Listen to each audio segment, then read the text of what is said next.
regalo de Papá Noel, el gobierno hoy actualizó unilateralmente el salario mínimo vital y móvil. ¿Cuánto lo actualizó? De 279.000 pesos a 296.800 pesos a partir de marzo del año que viene. Es para un trabajo de tiempo completo este salario mínimo, 8 horas al día, 40 horas a la semana. Repito, para un trabajo de 8 horas en blanco, formal, en relación de dependencia, tiempo completo, el salario mínimo es menos de 300 lucas. Lo actualizó de manera unilateral porque no había habido acuerdo en el Consejo del Salario Mínimo entre representantes de la CGT y de la CTA y las cámaras patronales, que habían hecho una oferta casi tan rata como esta. Esto es apenas 2.000 pesos más de lo que habían ofertado los empleadores en el Consejo del Salario. En términos reales, es el valor más bajo de las últimas 2 décadas. Es el salario mínimo más bajo de los últimos 20 años. Cayó un 17,8% contra diciembre del año pasado y 39% contra fines de 2019. Los aumentos que decidió unilateralmente el gobierno, escalonados por mes, son 0% en noviembre, 3% en diciembre, 2,5% en enero, 2% en febrero y 1,5% en marzo. Claro, uno mira la canasta básica y da risa, ¿no? 296.800 pesos por un trabajo a tiempo completo contra un palo para mantener a una familia. Pero alcanza con un par de datos para poner bien en perspectiva lo miserable de este salario ínfimo. Este piso mantiene el salario mínimo vital y móvil, que ya no tiene ninguna de esas características, por debajo de la canasta de pobreza que el propio INDEC, el Instituto Estadístico Oficial, estima mensualmente para un adulto equivalente. ¿Cómo se arma la canasta de pobreza? El INDEC fija la canasta para un adulto equivalente y luego multiplica eso por la cantidad de miembros de la familia. Hace un coeficiente que estima adultos y niños que tienen un porcentaje menor de ese coeficiente. O sea, se supone que cuesta menos que se mantenga un niño que un adulto. Pero si vos agarrás la canasta para un adulto equivalente, desde abril de 2016, cuando se rehizo el índice de precios al consumidor después del mamarracho de Guillermo Moreno durante el kirchnerismo, desde 2016 hasta noviembre del año pasado, el valor del salario mínimo vital y móvil siempre fue mayor al valor de la canasta básica total para un adulto, que es esto que les digo del adulto equivalente. Esto, que fue así siempre, haya sido acordado el salario mínimo vital y móvil, como fue muchas veces en el Consejo del Salario, o resuelto unilateralmente por laudo por el Ministerio de Trabajo de turno.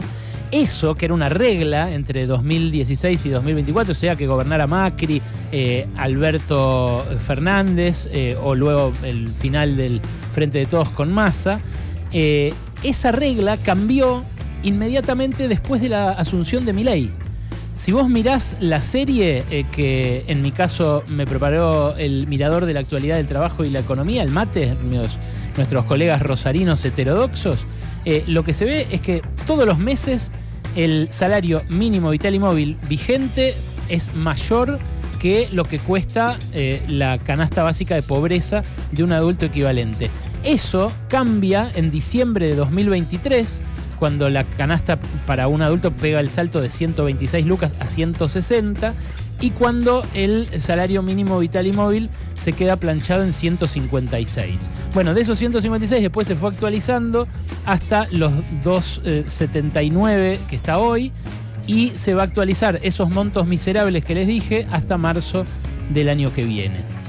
Otra cuenta que sacaron en el MATE. En 2015, 2 salarios mínimo vital y móvil netos porque los 280 lucas del mínimo hoy es bruto. De eso hay que restar los impuestos, las percepciones, los aportes y demás. 2 salarios mínimo vital y móvil netos en 2015 eran exactamente equivalentes a la canasta básica total de un hogar de 4 integrantes. Es decir, si trabajaban en una familia tipo los 2 cabezas de familia, mamá y papá, ponele, o mamá y mamá, papá y papá, da igual, esa familia no era considerada pobre. Ahora, para que no sea pobre una familia, en una familia tipo de 4 integrantes, tendrían que trabajar la mamá, el papá, el hijo de 6 años, la hija de 8 años y hasta el perro. Porque un salario mínimo no llega ni al 20% de lo que necesita esa familia de 4 para no ser pobre. Luis Campos, investigador de la CTA, escribió hoy que la ley con esto queda como un chiste. Y tiene razón, porque un trabajador debería poder acceder con esta guita, según el artículo 116 de la Ley de Contrato de Trabajo, debería poder acceder a alimentación, vivienda, educación, vestuario, asistencia sanitaria, transporte, esparcimiento, vacaciones y hasta previsión para cuando no pueda laburar más. Que estemos acostumbrados a que no se cumplan no quiere decir que no sean leyes estas, ¿eh? Es una ley tan en vigor como la que prohíbe matar a alguien en la calle o en cualquier lado. Y sin embargo nos acostumbramos a que no sirva para nada una ley que intenta garantizar un derecho laboral.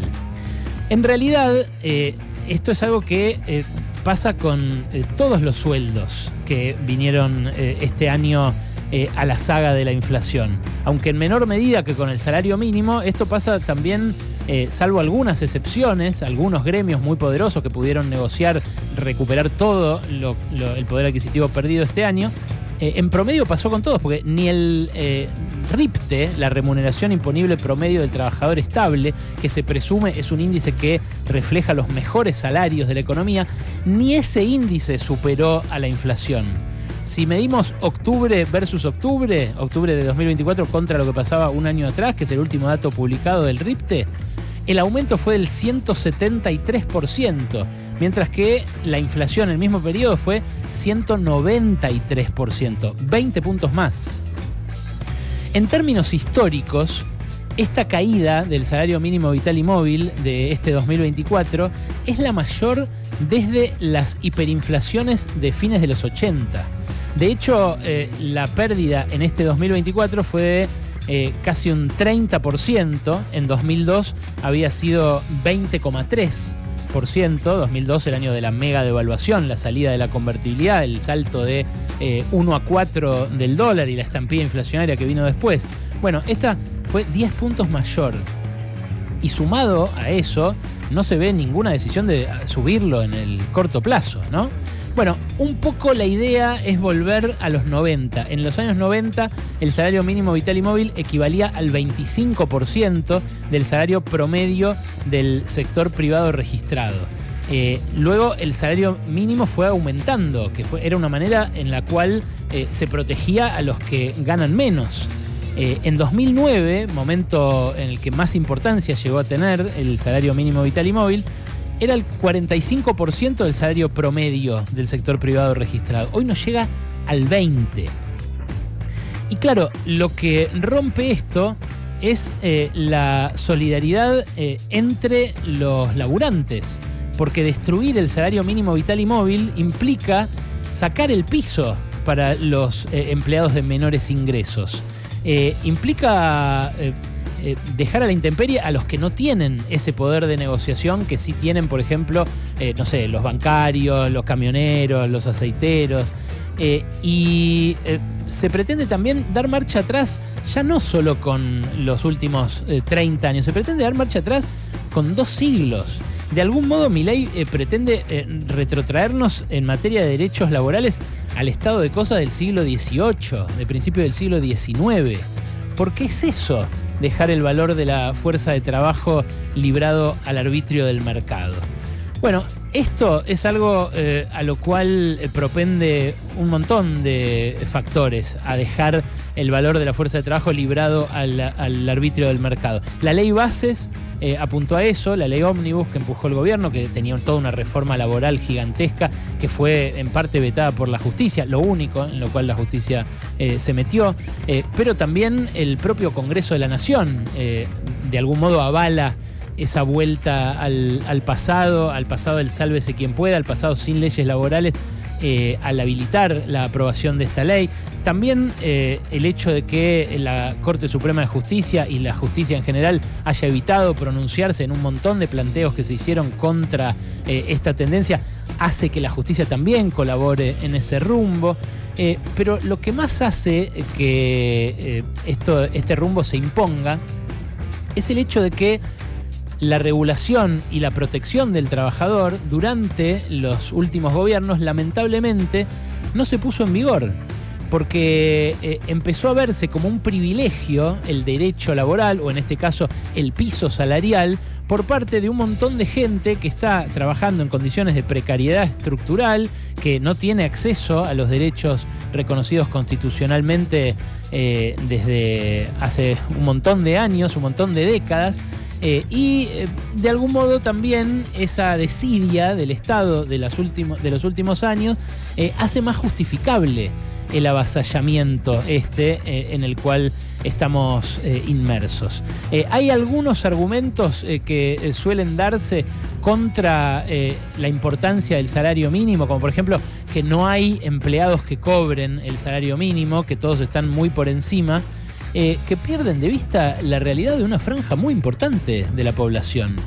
Porque los trabajadores rurales, las trabajadoras rurales, por ejemplo, que cobran por jornal en general, que tienen acuerdos muy particulares con cada patrón, que en general los cagan, que nadie les asegura la cantidad de días, que trabajan a destajo, básicamente, tienen la referencia del salario mínimo, como de no cobrar menos que eso. Y si hoy el mínimo fuera de 500 lucas, que es arriba de lo que tendría que estar para seguir equivaliendo a más o menos la mitad de un salario promedio formal, o para seguir cubriendo más o menos una mitad del costo de la canasta básica, para que una familia, que es muy razonable que una familia que tiene dos integrantes que trabajan full time quieran no ser pobre. Bueno, si estuvieran 500 lucas, la realidad del empleado rural, la realidad de los que trabajan en plataformas, la realidad de los que trabajan en negro en distintos lugares sería otra, porque mirarían y dirían, che, yo no puedo estar ganando menos de 500.